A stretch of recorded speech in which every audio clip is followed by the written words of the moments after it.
शिवोऽहं शिवोऽहं शिवा स्वरूपम् अमर आत्मा है सच्चिदानंद मैं हूँ।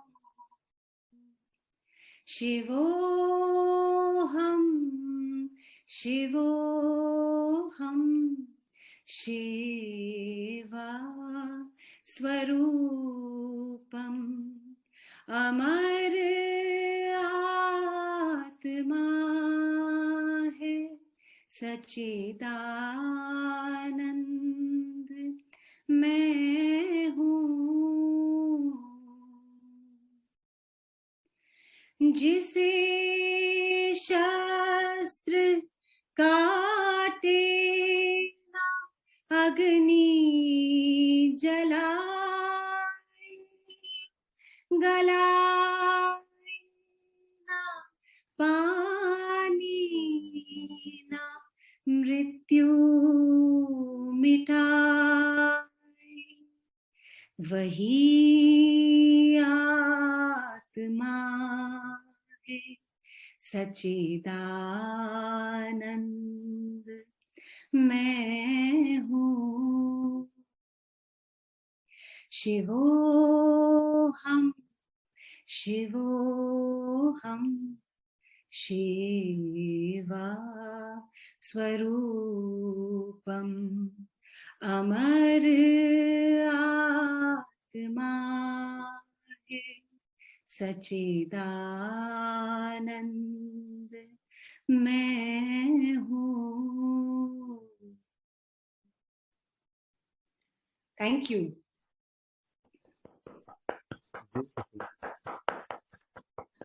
Thank you.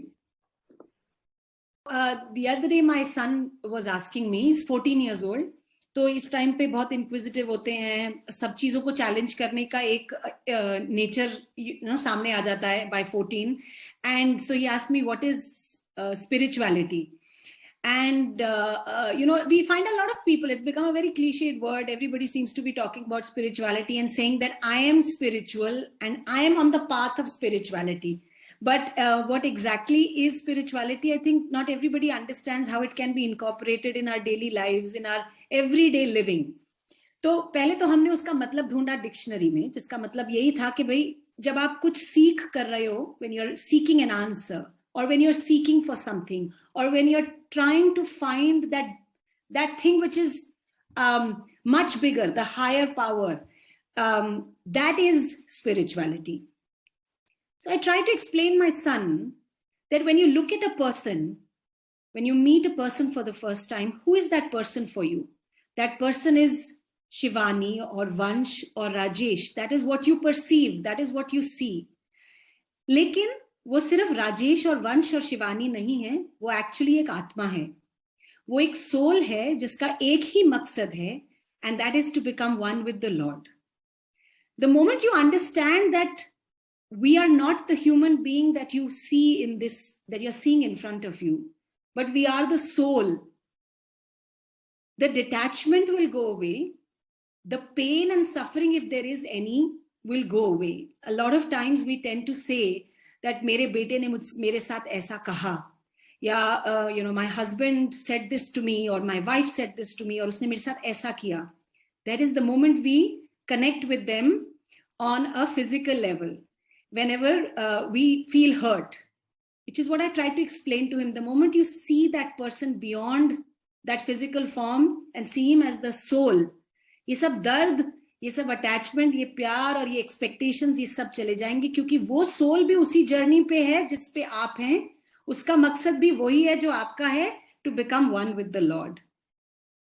I don't know उसको कितना समझ आया, but like Rakesh ji were saying कि नींव रखना बहुत जरूरी है, और वही छोटी सी एक कोशिश थी. तो एक भजन है तो वो संस्कृत में, लेकिन किसी ने उसका हिंदी में अनुवाद भी किया है. आई डोंट नो अगर आप लोगों में से किसी ने सुना है. भजन है शिवोहम शिवोहम. कोशिश है, एक छोटा सा ही उसका पैराग्राफ आता है मुझे, but it's got very strong words. So और ये इसलिए भी ध्यान आया because a lot of us have lost a lot of people in the pandemic, loved ones, friends, family. We also personally as a family lost a very dear friend in the helicopter crash that happened, जिसमें General Rawat चले गए. We had a friend who also went away. We lost him. So, as a family, we went through a very difficult time, and meeting his wife and his daughter has been very difficult. So, we were all talking about the soul at that time, because जब grief में होते हो आप, तो आपको कुछ जवाब ढूंढते हो आप. As a family, when you lose something, you look for answers. So, I thought that, in these times, I wanted to sing this bhajan. मेरे ख्याल से जब भी in the whenever you have come, you have always gone with the bhajans only, whether the theme was bhajan or not bhajan. First time when you came, I remember you sang a bhajan. Kabir. उस time Kabir का भजन गाया था. Yes. Second time also we had this spirituality as a theme for that event. तभी आपने वो that was मन Bollywood song.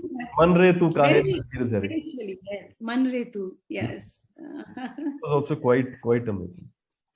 Thank you. Rakesh ji. Shivani जी, जो आपने अपने बेटे को समझाया, आपने जो इंट्रोडक्शन दिया था इस भजन को गाने के पहले, एक्चुअली स्पिरिचुअलिटी एक ऐसा सब्जेक्ट है जिसपे घंटों लेक्चर्स दिए जा सकते हैं और सुने जा सकते हैं, लेकिन आपने 2 मिनट में उसका सार इतने अच्छे तरीके से समझाया है. I am really impressed. और दूसरा, ये जो भजन आपने गाया है, ये भजन मैं सुन चुका हूँ, बहुत बार सुन चुका हूँ, क्योंकि जिस मेडिटेशन सेंटर में मैं हर सैटरडे को जाया करता था लॉकडाउन के पहले, वहां पर अक्सर ये एक वन ऑफ द भजन हुआ करता था, शिवो हम शिवो हम. तो ये मुझे भजन बहुत पसंद है. और आपकी आवाज में बड़ी मधुरता है, बहुत मिठास है और बहुत पवित्रता है. इस प्लेटफॉर्म पे ज्यादातर फिल्मी गाने गाए गए हैं, ज्यादातर मोर देन 90% फिल्मी गाने गाए हैं. आप अकेली वो कलाकार हैं जो इसको बहुत ही अलग अंदाज से भजन गाकर प्रस्तुत कर रही हैं, और बहुत एक जैसे क्या बोलना चाहिए, पवित्रता एक सी फैल गई है, मुझे तो सब महसूस होने लग गया है. एंड आई एम रियली, बहुत अच्छा गाया आपने. Thank you so much. मेघना.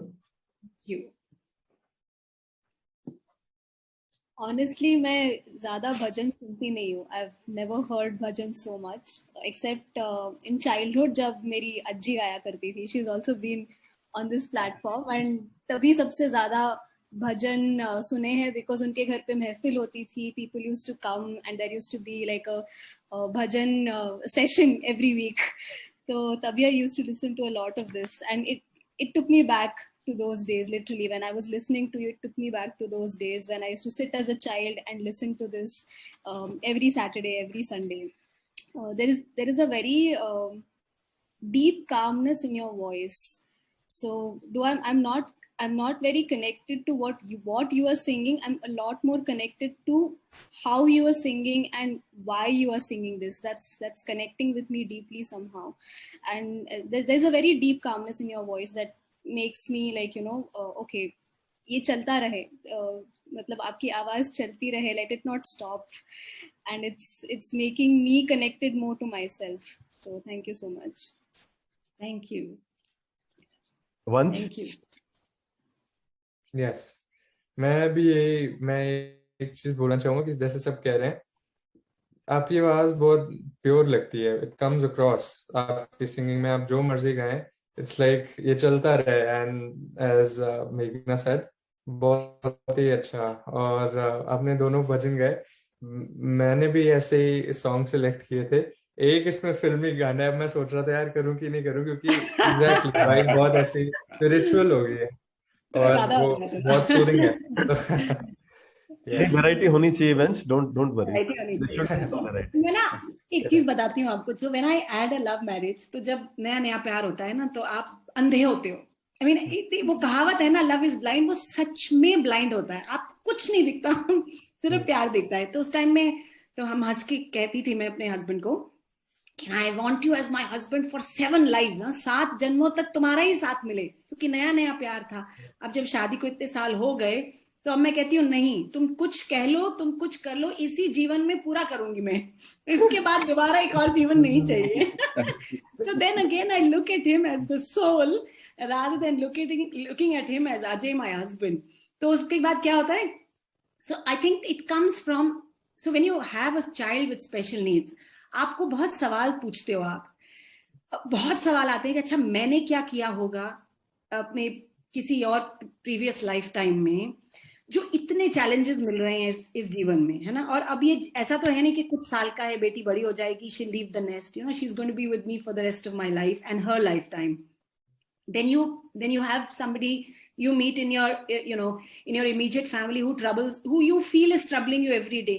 तो उस टाइम पे the best thing to do is to look at that person only as the soul and not as the perpetrator or the problem which that you're having in your life. And the moment you see the person beyond his physical body, trust me, I mean, I've experienced this. I mean, it takes a long time. कई साल लग गए हैं यहाँ तक पहुंचने के लिए, but आपको वो दर्द फील होना बंद हो जाएगा बिल्कुल।